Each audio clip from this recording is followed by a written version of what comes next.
کیا یہ لوگ کہتے ہیں کہ اس پیغمبر نے قرآن اپنے دل سے بنا لیا ہے؟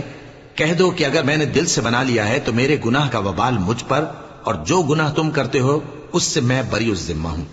اور نوح کی طرف وحی کی گئی کہ تمہاری قوم میں جو لوگ ایمان لا چکے ان کے سوا اور کوئی ایمان نہیں لائے گا، تو جو کام یہ کر رہے ہیں ان کی وجہ سے غم نہ کھاؤ،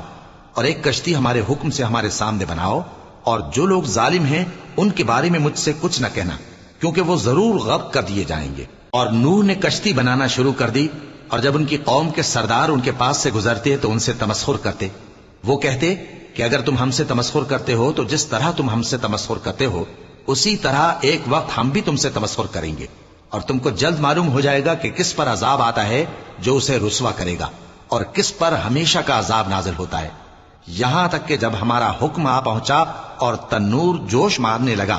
تو ہم نے نوح کو حکم دیا کہ ہر قسم کے پالتو جانوروں میں سے جوڑا جوڑا یعنی ایک ایک نر اور ایک ایک مادہ لے لو، اور جس شخص کی نسبت حکم ہو چکا ہے کہ ہلاک ہو جائے گا اس کو چھوڑ کر اپنے گھر والوں کو اور جو ایمان لایا ہو اس کو کشتی میں سوار کر لو۔ اور ان کے ساتھ ایمان بہت ہی کم لوگ لائے تھے۔